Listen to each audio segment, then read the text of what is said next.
Every man deserves to know his T-level.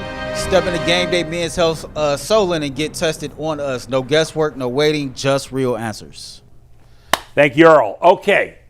The Browns have had a busy offseason, guys. Yep. They spent most of free agency adding offensive linemen, but added a couple other pieces and parts, as G. Bush would say. They added 10 draft picks. They made a trade, or multiple trades, actually.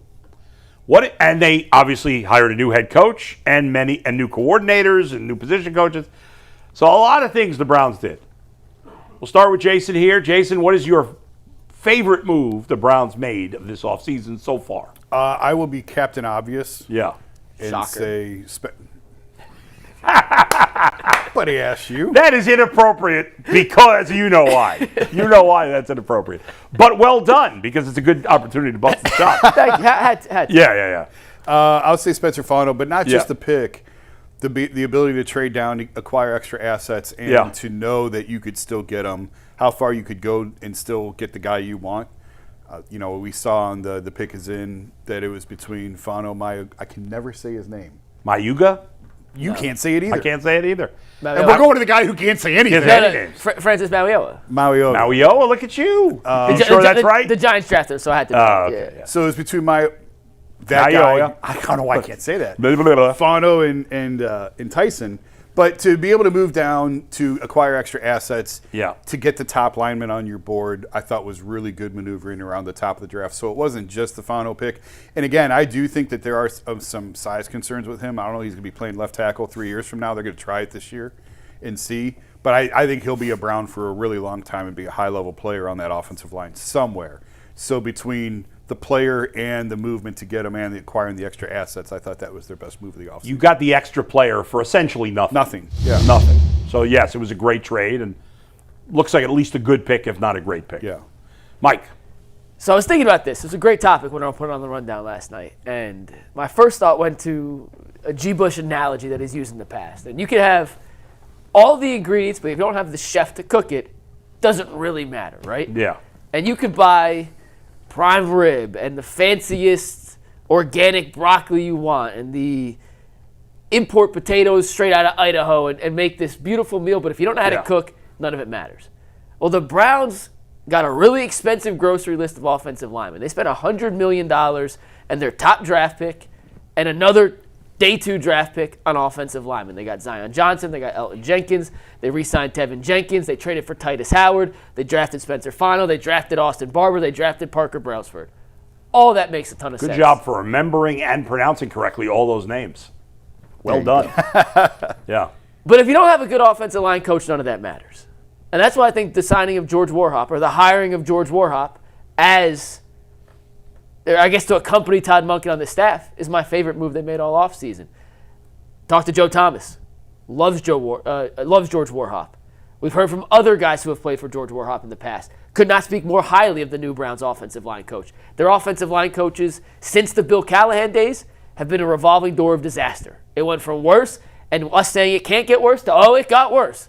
So bad, I don't even remember the guy's name last year. Do you remember the offensive line coach last year? No, but is that his fault? They had no talent here. Do you remember the offensive line coach last year? Yeah, if you give me a minute, I will remember it. But it was Andy Dickerson, and then it was another guy that we didn't think could be worse. It turned out to be worse. Bloom. You can't blame the off. I don't blame him. I'm just saying, I'm a fan of this guy. When Tyvis Howard came, he said part of the reason I'm so excited to be here is I've heard nothing but great things with George Warhop. Same thing for Zion Johnson, who said I signed here partly because I want to work with George Warhop. When you have a coach with that reputation that guys around the league have all said publicly, hey, part of the reason I am here, and it's not like this is Miami. Cleveland's not Miami. It's not the Rams. This is a rebuilding team in a not the most sexy free agent market, but a coach like that can help you draw players there. Now you have the ingredients, and you have the chef. I can't wait to see what this Browns offensive line looks like. So George Warhop, my pick for the best move this offseason. Number one, you're obnoxiously skinny because you mentioned this great meal and said broccoli. No self-respecting eater would mention broccoli. I love broccoli. Number two, broccoli's fine, but it's broccoli. Number two, this is not the NBA. Miami's not a destination in football. Cities. Yeah, but nobody gives a crap. It's football. You're there for 2 seconds. You're not spending your whole life there. Fine. Number 3. I'll give you that. Number Broccoli, 3, I'm George not gonna Warhop, while a tremendous offensive line coach, wouldn't even make my top 20 on this list. Well, it's a good thing this isn't Bo's list of 20 are wrong you answers, and kidding this is what's the me? best move they made this George offseason. Warhop, they added 20 players, a new head coach, Yeah. and you're picking the O-line. And by the way, Yes, I am. Your analogy makes no sense. The offensive line coach wasn't worse last year. They had no talent.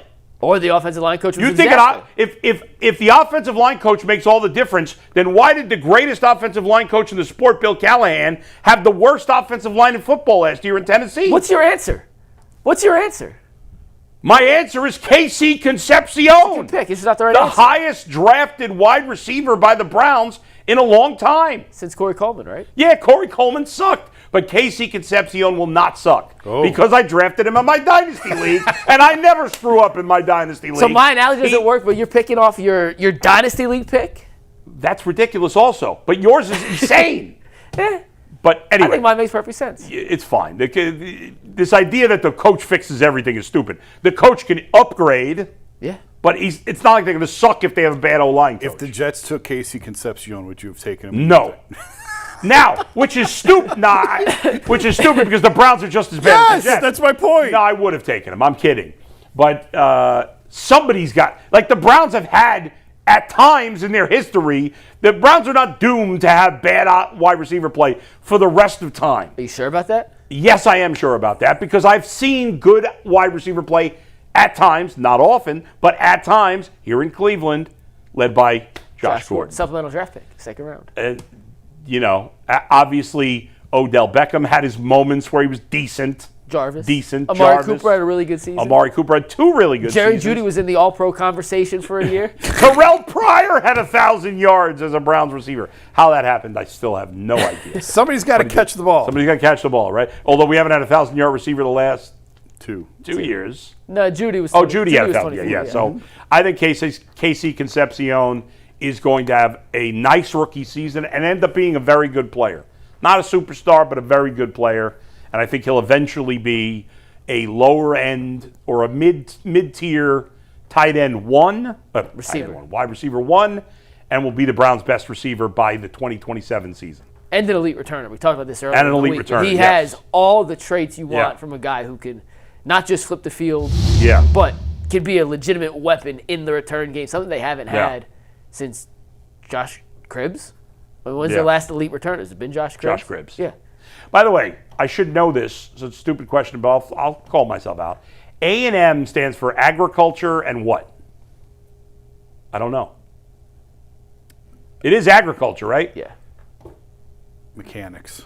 Yeah. It's mechanics, huh? It took me a minute.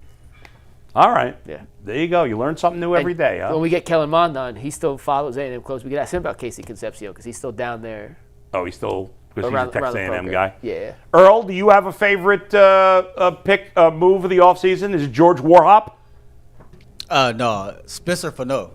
That's the dude that I was lobbying for a lot when we was on the panel. All right. He was the guy I wanted the Browns to draft the most. I think an underrated move is the signing of Quincy Williams. It's a lot we can beat up Andrew Berry about as far as talent acquisition, but if you look at the moves he's made at linebacker over the last 3 or 4 years, I mean, we got Jock. We all know how that ended, but we got Carson Schlesinger. We had Devin Bush for 2 years. I think Zac Jackson said at his best, Quincy Williams is better than Devin Bush. So yeah, I would call that an underrated move. I agree that it's an under-the-radar move. Yep. We've barely talked about it since it happened because we've spent so much time talking about the offense. And, yes, I'll give Andrew Berry that. His strength has been at that position the last few years, certainly. Their linebacker, is it Tarver's the linebacker coach, who's been here for a while now? Yes. But he's a guy that got DC interviews elsewhere. He's been at DC in the past, got DC interviews again, decided to stick around with Rutenberg. He was one of the finalists to be the Browns defensive coordinator. And I think he deserves a lot of credit alongside Andrew Berry, as Earl pointed out, in the Browns identifying linebacker talent, developing linebacker talent. And Quincy Williams, if you get the 2023 version of Quincy Williams, who was a second-team All-Pro, then it's a major upgrade. Or 2024 version, major upgrade over Devin Bush, who was really good last year. But Quincy Williams in his All-Pro season was the third best linebacker in football. Devin Bush was really good last year. Wasn't that good? The issue was last year he took a step back. Devin Bush was better than Quincy Williams last year. Yeah. Right. 2 years ago at the peak of Quincy Williams. He was excellent. Quincy Williams was a better player. Anthony, I know you don't have a mic, but do you have a favorite move? Yeah, they fired Stefanski. Okay, that's For anyone who They didn't fired hear, Stefanski. fired said fired Stefanski. Yeah, all right, that's fair. I don't agree with it, but that's fair. I mean, it was a move for the offseason. Yeah. We didn't specifically say it had to be an addition. No. It could be a subtraction. What's the worst move they've made this offseason? I guess that was kind of out of their hands, but letting Jim Schwartz get out of the way they handled the Jim Schwartz situation, I would say, is probably their worst move of the offseason for me. I probably tend to agree with that. Because there had to be and maybe I'm wrong, but I feel like if they were not going to hire him as head coach, there had to have been a way along the way where they could have salvaged him being the DC. And maybe that's not possible, but I think the way is you don't interview to be the head coach, and you just say, "Hey Jim, we're bringing in a new guy. You're the DC." As soon as you gave him the opportunity, sorry Jason, but as soon as you gave him the opportunity to be the head coach, and you give it to somebody else and say, "Oh yeah, now you're going back to your same role. We're bringing someone else in." Right. I don't think there was any say. Yeah, at that point, no. But do you think there was a chance from the beginning of the process that they could have salvaged I this don't know. relationship? I think communication probably could have been a little bit better, but also when they chose someone in his demographic, that really hurt the odds. Exactly. If they had hired a young guy, you could have said, listen, Jim, we want to have a guy who could grow with us, be here 15, 20 years. Right. Maybe he would have been okay with that. Especially because he would have felt this sense of, I own the defense. Yeah. He's not going to bother you on defense. Whereas, this guy's coming in the same age as me. Maybe old. Is he old? Is Monken older? Or Monken just turned 60. Yeah, Yeah. they're right around this. Right, yeah. And he also had never been a head coach. It wasn't even like, if it was a younger guy, maybe. If it was another older guy who had experience, maybe. If they had hired Mike McCarthy or something But another older guy who had less experience as head coach than him, yeah, that kind of put it